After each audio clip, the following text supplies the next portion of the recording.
आप सभी से मैं चर्चा करना चाहता हूं, बच्चों के साथ जब हम चर्चा करते हैं तो सिमिलैरिटी और कॉन्ग्रुएंसी में कंफ्यूजन होता है। ये आपने भी महसूस किया होगा नीतीश। सिमिलर ट्रायंगल और कॉन्ग्रुएंट ट्रायंगल्स, तो सिमिलैरिटी और कॉन्ग्रुएंसी में फर्क एक नीतीश बहुत बड़ा एक कंफ्यूजन है हमारे कक्षाओं में बच्चों को, क्योंकि वो सिमिलैरिटी और कॉन्ग्रुएंसी में फर्क नहीं देख पाते।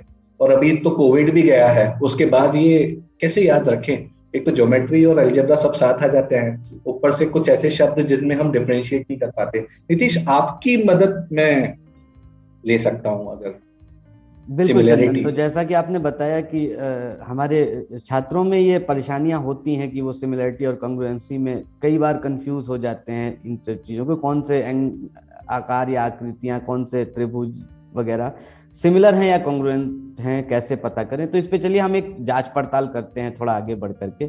आपके सामने दो त्रिभुज दिखाई दे रहे हैं। चूंकि आज हमारी बात त्रिभुज के ही कॉन्टेक्स्ट में हो रही थी, तो हमने ये रखने की कोशिश की। अब चंदन, इसमें आप इन आकृतियों को देखिए और बताइए कि ये जो दोनों त्रिभुज हैं, इनके बीच में बनने वाले जो कोण होंगे वो क्या बराबर होंगे? नीतीश, मैं इसको ऐसे देखूं कि मैं इस छोटे कोण को अगर छोटे त्रिभुज को बड़ा करूं तो वो बड़े जैसा हो जाएगा, और बड़े त्रिभुज को छोटा करूं तो वो छोटे जैसा हो जाएगा। जी। तो अगर मैं ये देखूं कि जो उनके कॉरस्पॉन्डिंग एंगल्स हैं वो तो बराबर दिख रहे हैं, लेकिन जो भुजाएं हैं शायद वो अलग अलग हैं। तो बिल्कुल चंदन, तो यहाँ पर ही ये बात स्टेब्लिश होती है। अब आपने ही कहा कि इस अगर बड़े वाले त्रिभुज को आप छोटा करेंगे तो वो उसके बराबर हो जाएगा, यानी उसको ओवरलैप भी करेगा और वो एंगल्स भी बराबर रहेंगे, साइज भी बराबर हो जाएगी। तो ये कॉन्ग्रुएंसी का एक उदाहरण है। लेकिन ये अभी की स्थिति में, जो वर्तमान स्थिति है, ये एंगल्स बराबर हैं इसके, लेकिन जो आकार है वो अलग है। तो यहाँ पर आप लेकिन देखेंगे इनके बीच का जो आपस में प्रोपोर्शन है एक दूसरे का, वो बराबर है। जैसे आप अगर इन तीनों रेखाओं को नाम दें, ए बी सी और पी क्यू आर, तो पी क्यू का रेशियो और पी आर का रेशियो वो ए बी और बी सी के बराबर होगा। इस तरीके का वो सर्कल चल रहा होगा। तो इसको अगर टेस्ट करेंगे तो फिर वो सेम शेप होगा लेकिन डिफरेंट साइज होगा, तो वो सिमिलर एंगल में माने जाएंगे। सिमिलर में माना जाएगा कि अगर शेप सेम हो लेकिन जो साइज है वो प्रोपोर्शनेटली कम और ज्यादा हो सकता है, तो वो सिमिलैरिटी में फॉल होगा।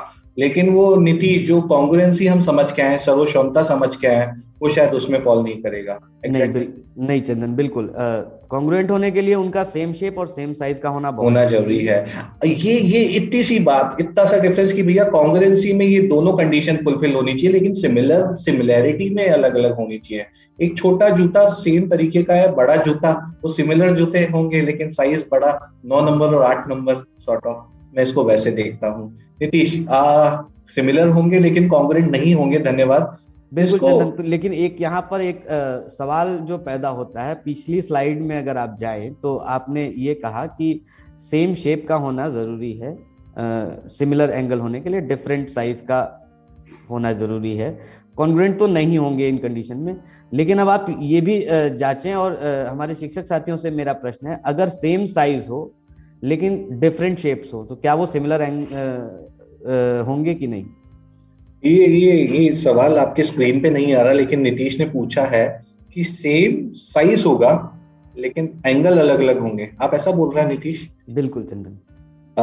आप बोल रहे हैं कि तीनों भुजाएं बराबर होंगी तो क्या वो कॉन्ग्रुएंट होंगे? ये सवाल हम इस पे शायद आगे आए नीतीश, जब हम एसएसएस पे बात कर रहे होंगे। जी, इसको पार्क करते हैं एक बार, क्योंकि हमारे शिक्षक साथी उसको रिलेट कर पाएंगे। जब हम तीनों साइड अगर दोनों ट्राइंगल की बराबर होंगी तो क्या तीनों एंगल भी बराबर होंगे? क्या वो कॉन्ग्रुएंट होंगे? क्या वो शौमिक होंगे एक दूसरे के बीच में?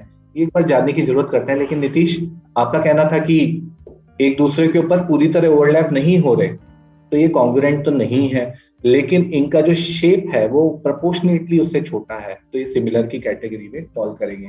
उम्मीद है सभी शिक्षक साथी इस तरीके से सहमत होंगे जो तरीका हम बता रहे हैं। इसको आप बाकी आकृतियों के साथ भी आप कर सकते हैं। नहीं, बच्चों को जो ये सिमिलैरिटी और कॉन्ग्रुएंसी में फर्क है, ये मेरे को भी था नीतीश। जब मैं गणित पढ़ता था, मैं अपने छात्र जीवन में झांकू जरा, लेकिन फिर बाद में जो कंट्रास्टिंग डिफरेंसेस होते हैं। कोई शिक्षक होता है हमारी लाइफ में, वो जरूर बताता है कि ये फर्क है। किताबों से शायद बहुत ज्यादा पता नहीं पड़ता नीतीश, इसमें मदद मिलेगी शायद बच्चों को। बिल्कुल चंदन, बिल्कुल मदद मिल रही होगी इनसे।